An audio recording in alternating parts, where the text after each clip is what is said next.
Hello, Amy, and welcome to our show. And I'm so glad to have you as a guest today. You're actually going to be talking about an almost forgotten group when we're discussing, parenting and families that are of people who are repartnered and blended families, that sort of thing. And it's almost as though, especially in my work as a family law lawyer and mediator, it's almost as though the step parents get forgotten in the whole mix. And they're obviously very important. Actually, they're almost integral to how the family is able to transition successfully and have these successful kids. So I am super excited to have you on here and, to share insights with our listeners and to also see how you can share information on how they can connect with you and all of that. And would have that at the very end. So I'm going to jump right in. Just can you please share a bit of your journey into step parenting and what did what did the early days look like for you? Yeah, absolutely. Happy to do it. Love to have this conversation. So to put it in a little bit of a time frame, my oldest stepdaughter is 35. My stepkids are grown, so it's been a long time. I've been a step parent for over 25 years. How it all started was I went to a happy hour with a coworker. I always joke that that was the beginning of this. I had no intentions of this becoming what my life was. I just went on a date, and you just never know when those small steps we take are going to turn into something that really impacts our lives. So, the early days, I share with people that I proceeded forward in this relationship with just all the faith and confidence that you can in your mid 20s. Just not thinking too far ahead, never thinking that anything bad or hard would happen, and trusting that I was nice and they seemed cute, and what could possibly go wrong. And it was a really intense period at various times, because it is a wild adjustment. I didn't realize this then. It was something I lived through, but that little piece that you said, that this is like an ignored, invisible group, really is kind of wild. You can go from being a single person to living with somebody else's kids and them calling you stepmom in 24 hours with no training, no backup, no nothing. And so that it can be really intense. It can be really intense. And so in my case, we did go on and get married and make a family together. And I learned a lot of things. There were some rough times in the beginning, but there are rough times in every family. No, I want you to share some of those with us though, like some of the surprises, good or bad, like whichever. What are some of the surprises that maybe hit you in the So beginning? they in the beginning, the first immediate surprise, there were two, which is as soon as there was a period of time where I didn't meet the kids, and where I was dating their dad, and they didn't know. I mean, I don't know, they sort of maybe knew about me, but I was not introduced, which the person I was dating made that call, and it was up to him, and it was the right thing to do. And for perspective, I've never actually met a step parent who didn't wish that they had stretched that out longer than they did. Oh, that's Um, interesting. yeah. So then we were dating, we were having a grown-up relationship. And then when he was with his kids, I just went and did other things. I was then just myself. And as soon as we crossed that line and he introduced me to my kids, that shifted. And it was a dramatic shift in the relationship. We then began to do what I would call like family things, like things with kids. Like we were going to the Mm. park and all kind of stuff like that. And it shifted the dynamic immediately in our relationship. And it added a complexity that is both easy and hard to understand, in that I got attached to the kids and they got attached to me. And so then it felt like it was more complicated. I did not try and unwind the relationship, but it felt more intense. It felt more intense, and it intensified very fast. Like, so we went from spending a little bit of time together, separated by when he was with the kids and when he was not, to being together a lot more and doing more family things. I call it the Insta family. It was like just add water. Like Yes. I went from being a girlfriend to being a part of a family, and it was like flipping a switch. So that's one of the things I talk about being intense, and there were some of the things were Mhm. great and super fun. Being with young kids gives you an excuse to go to kid activities that are fun. We went to the circus and we went to the zoo and we went to Yeah. amusement parks, and those kind of things were fun. We also went to children's theater, which is a little less fun. For, but yeah, Oh my, wow. I mean, you're right. Like, I mean, just thinking about just going from being a girlfriend to now you're a parent of these kids that are a little grown, and that's crazy. And just changing that relationship dynamic from just being, young adults to now being an Insta family. That's amazing. But I want to jump very quickly to even your step parenting success school, okay? Because I think it's yes. such a phenomenal idea. So what inspired you to do this? So, what inspired Step Parent Success School is that I had been mentoring or coaching step parents for a handful of years, 5 or 6 years, and working with people one on one, sharing with them the things I experienced, the things I had read, the things I had learned, the resources I had accumulated. And along the way, one of the things that was really interesting that I found is really that there's a lack of support and resources for step parents, which I guess I sort of knew but hadn't thought about since I was a beginner. If you go, nobody goes to bookstores anymore, really, but if you did and you went to the parenting section, you're going to find single parenting, special needs parenting, divorced parenting, but not really any resources for step parents. It's like kind of invisible. And the resources that are out there are very specific in nature, and they tend to be highly negative about the experience overall, which it's not that they're wrong. It can be a very hard journey. But so there is a book out there that is called Step Monster. And I think the Oh person's wow. name is Step Wednesday. monster. And it's one of the only books out there written for the step parent experience. And in the opening pages, she says that being a step parent is the trifecta of that leads to clinical depression.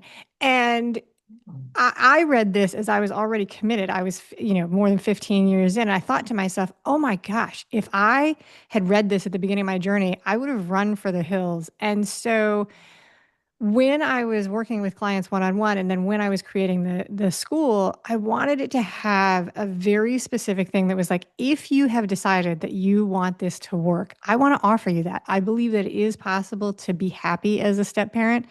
And to like sort of build that out, I believe that happiness just isn't as connected to that title or the construct as our family that we might think it is. Like I know people who are happy and they're single, and I know people who are happy and they're divorced, and I also know people who are really unhappy in both of those situations. So it's just not a one-to-one pair. So I wanted to create something that was like, if you want to try and make it work, like if you've already made that decision. So like in my case, I had kids with this person, I was connected. What were the things that I did that kept me in it and allowed me to build a life that I was really, truly happy with? And so that's the framework that Step Parent Success School is rooted on. And that's also why it's called that. Like, how do you want to build your family? How do you want it? Like, what does it look like for you? And here are some tools that you can use to do that. So it is a self-paced, on your own course. I joke that you can buy it, download it, start watching videos and audio from me on the floor of your closet at 11 p.m. on a Saturday night. Yeah, so, and I want people Yeah. to just have that because because it is sometimes a very isolating experience. No, exactly. And I think this was something I was thinking of when you first started. And I think you touched on that a little bit in terms of what kind of mindset shift does a person need to navigate this step parenting journey more successfully. And if I hear you correctly, it almost sounds like you need maybe wanting to succeed is sort of a mindset that you need to go into Yeah. this with. Yeah. Or even that it's just possible, right? There's a lot of, I Mhm. mean, if you were to talk to me about most things, I would and say, this is the way society sets us up for this experience. I'm going to push back on that. I never want to believe those things. But at the same time, the stories that we grow up with step parents are heavily influenced by the culture we're raised. And so it's Yes. like the wicked stepmom and the evil stepmom and the mean stepmom and all of those things. Those are Mhm. messages that we grow up with. Some Yeah. people do also have beautiful step parent relationships that they can refer to and use as a model. And that is brilliant. But most people, I can't even, I have no data to back that up. A lot of people don't have that. And so without realizing it, we walk into this journey with a preconception, or in the coaching space, we would call this a limiting belief, that the only Yes. kind of step parent there is an unhappy step parent, a Yes. mean step parent, a wicked, an Mhm. evil, a litigious, all of those things, like those. And I do believe as a person that if you want to be happy, if you want to be successful, you've got to at least think there's a chance that that can happen. You just, True. I mean, if you think it's impossible, then it probably is. And that, there's a lot of quotes out there that float around with that. Like, but it's like, if you think you're going to succeed, you will. And if you think you won't. So that is definitely one of the things I believe. And that helps a lot. Like, so that's one of the mindset tips that I offer people, that it's really helpful to think about your presuppositions and the ideas you're carrying into the family about what a family looks like and what it doesn't.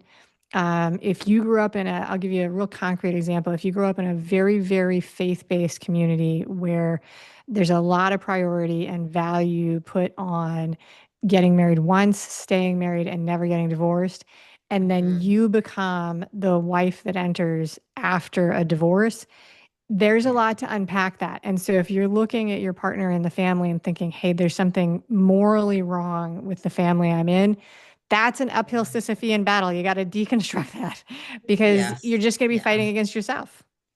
No, that is so true. And I on the staying on the theme of fighting, how do you navigate being a step parent in a scenario where parties are in a high conflict divorce or separation process? Any Oh, so tips that you that's, can give to people? Because it's a yeah, huge part of the work that we do. And as I said, as the lawyers, we're so focused on the parties, we're so focused on yes, what parenting schedule works great for mom or dad or both moms. And there's that step parent that's going to leave the consequences of whatever agreement that we have, but is really not a part of us coming to that's right. that deal. So what Well, tip do you one of give the to that person on the things sidelines watching all of this unfold?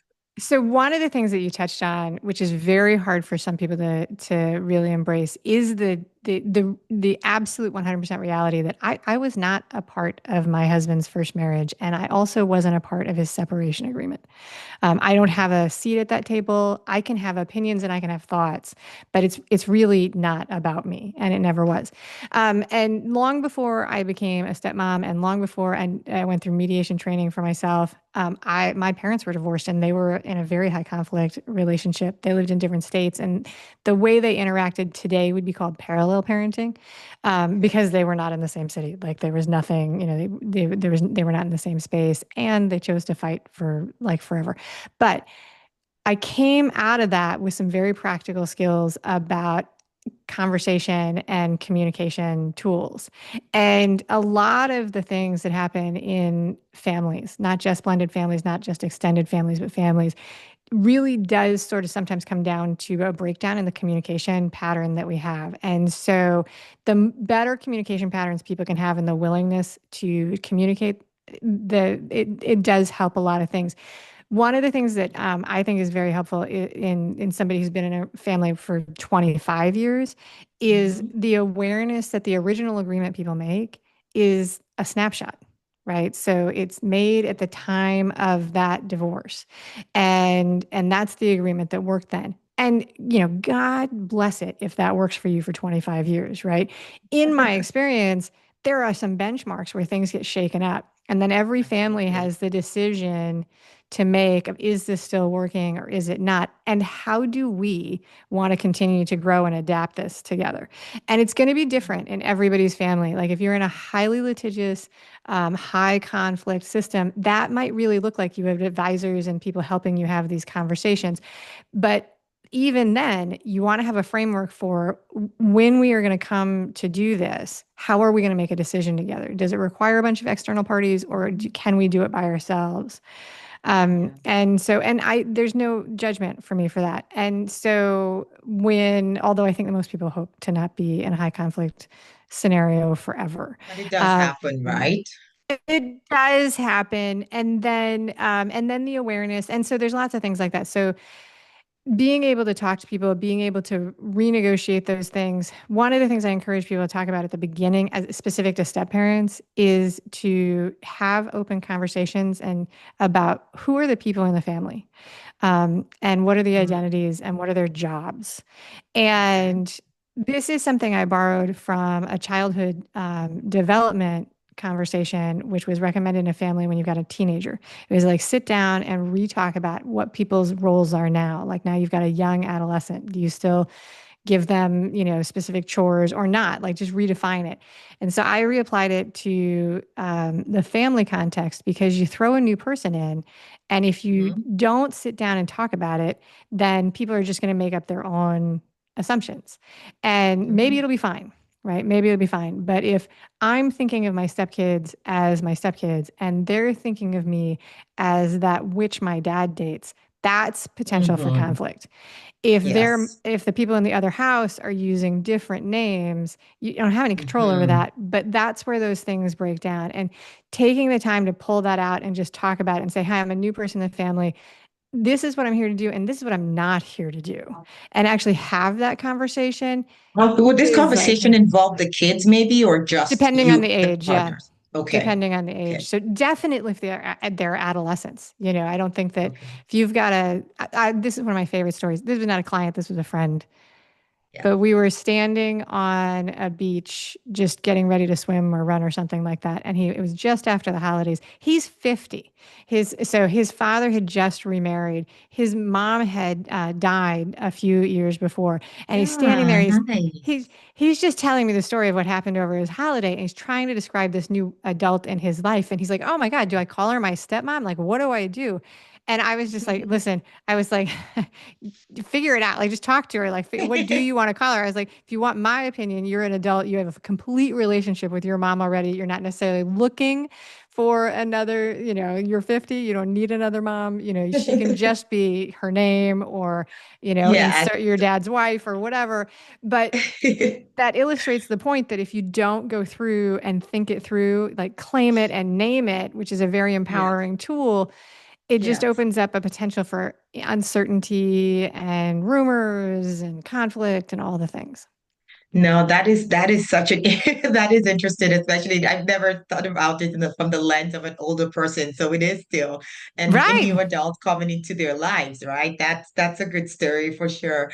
So I can tell you from my work, we always get concerned, and then this is when I'm working as a lawyer, as a mediator, not so much because you're there to facilitate that conversation. But when I'm working in my role as a lawyer, I always get concerned when there's a new step parent involved. And it's Yeah. usually, and hearing you speak, I realize that comes from a place of my own misconception with, well, now they're going to make things even more difficult. Now they're going to complicate things. And the reality is, regardless of what I think, sometimes they do complicate things, or maybe they don't. So I think I want to get your perspective on a Well, specific pause there for a scenario. second. Yeah, pause there for a second Yes. because I say that in a different way, but I didn't realize that until very far into my relationship. Total rear view window observation. But that was a choice that I had at every single stage of my relationship.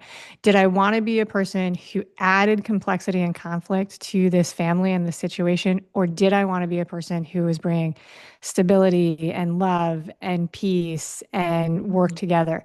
And I never would have been able to say that 20 years ago that that was the choice, even though I can see that that is how I made decisions. Do I want to fight about this? Like, is this a thing that's so critical? Do I want to be a person who the kids trust and look to? Do I want to be a discipline? All of those things that actually is that same decision. Like, do I want to be a troublemaker or do I not? And a lot of times people don't have the skills to sort of break that apart or figure out what their actions are going to do. And so breaking it apart and figuring out how you want to proceed is there. But it took me a long time to see that that was actually a choice I had all the way through.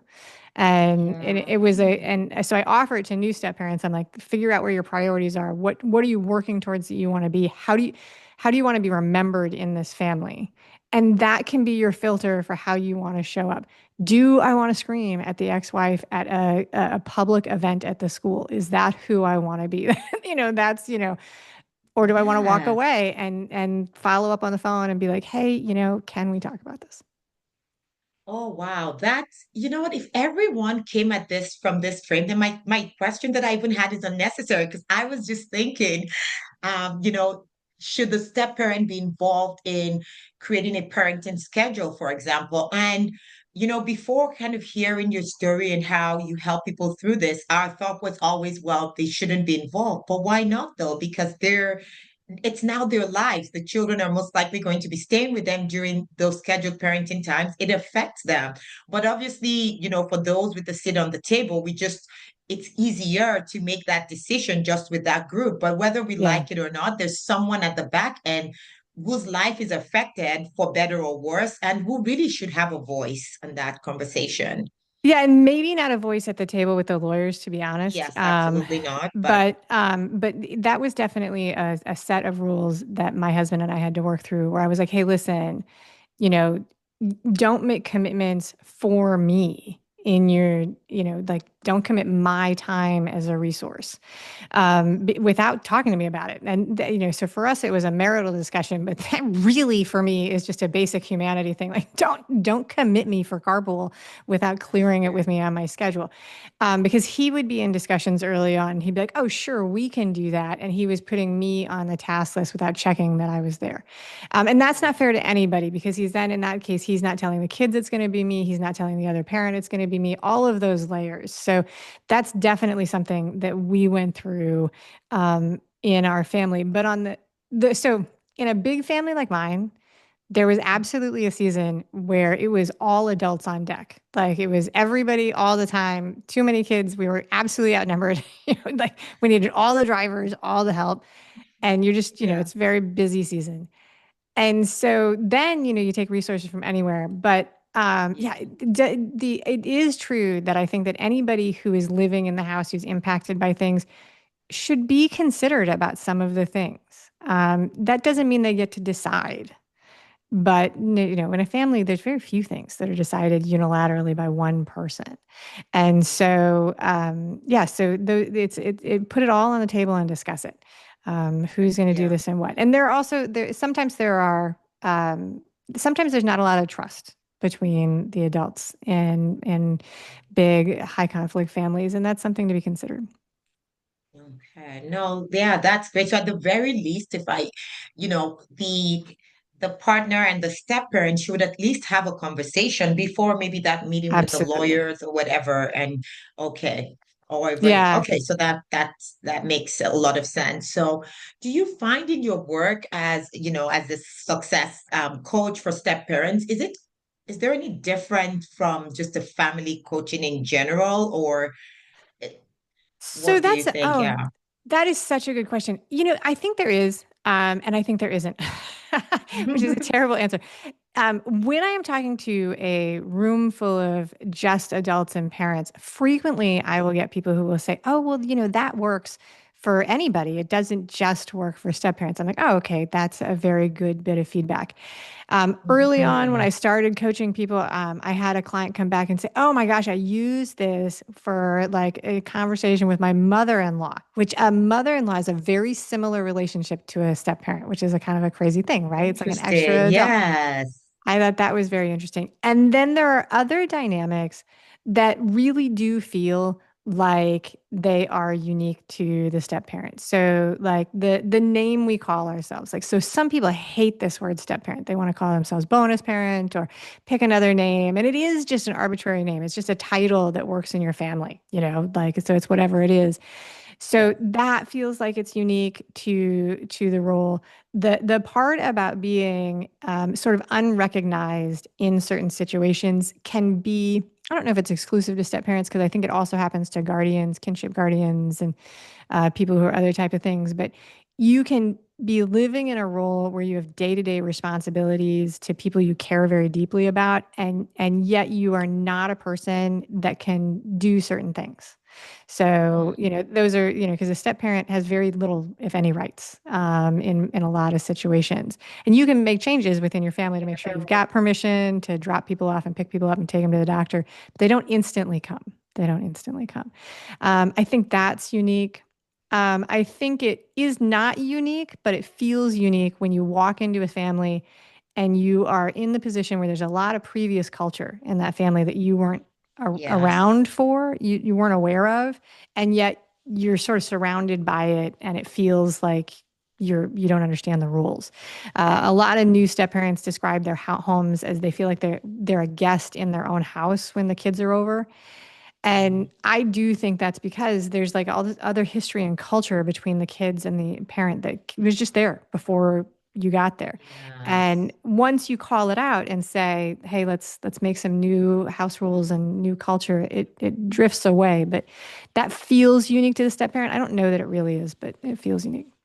Yeah, well, compared to like family coach in general, there are definitely unique differences for sure.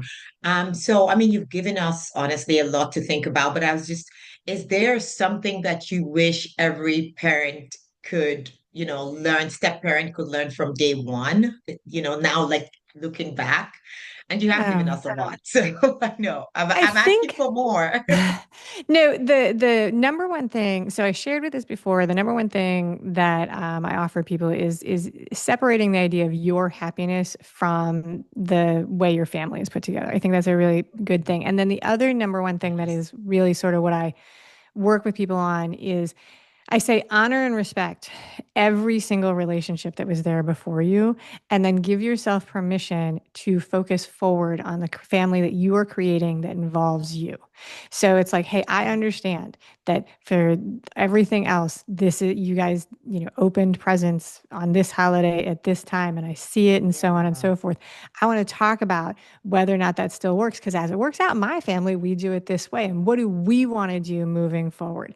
And so it's like, don't throw the rest away and respect it and honor because it's always going to be there. That's a part of the life. But then put your effort into designing the new family that includes you and bring all the people Amazing. together to go from that. And that's like a couple of sentences. I don't want to make it sound easy, but that's the work. No, it's amazing. And yes, you're right. I can tell from experience with just working with parties in general that it may not be easy, but again, thankfully you have tools that parties can use to kind of navigate through these waters. So that's amazing. Thanks for that. But let's talk about partners. So how can partners support each other in a blended family? Like any Oh no. tips? Yeah, I mean, I think that we've talked a lot about it. I feel like I'm talking for on behalf of other people. We had to learn how to talk to each other about these things. Yeah. Probably one of the toughest conversations my husband and I had years and years ago when it was early on. I mean, I was in a new relationship with his kids, and we've always been okay, but I was getting to know them. And there's no guarantee that you like everybody in your family. I think that all of us that are listening, you can think about somebody in your family that you think is slightly annoying. That is the reality. Just because you meet these people, it doesn't mean that instantaneously you're going to love them. And Yes. my partner said to me, he was like, I want you to feel about the kids the same way I do. And I was like, that's a lot of pressure. That's a lot of pressure.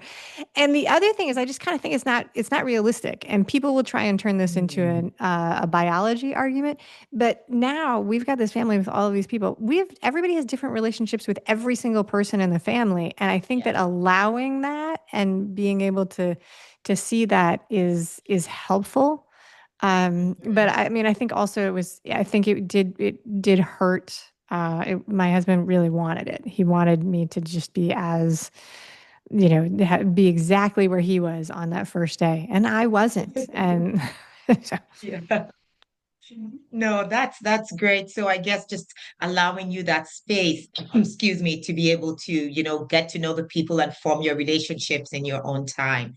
That is, no, you've given us so much insight, and I honestly, Amy, I can't appreciate you making the time to come have this conversation. I can't tell you how much I appreciate this. I think people would learn a lot. Um, how can people, move forward? So we now know there's like okay. challenges and there's ways to deal with it. How can people connect with you to, move forward in this journey and get the support, the tools for sure that they need to navigate through all of this? So, Step Parent Success School and coaching with me, you can find that at stepparentsuccessschool.com. There's a free resource there that you can download. I wrote a book at the beginning of my coaching journey called Blend, which is the 10 lessons I learned as a step parent. And then for advice and motivation and inspiration that is not specific to step parenting, but specific to adulting, I host my own podcast, which is called The Art of Imperfect Adulting. And I interview people almost every day about the choices and decisions they've made in their life and how they move through them. And so that's a very nice way to have a little piece of me in your life every single day, whether it's about step parenting or anything else. Oh, amazing. Thank you so much, Amy, again. And I'm sure we would like to have you back. I know people would have more questions. I hope people find success with what you have to, the information that you're sharing and empowering step parents along their journey. So thank you so much, Amy. Thank you very much, Angela. I appreciate it.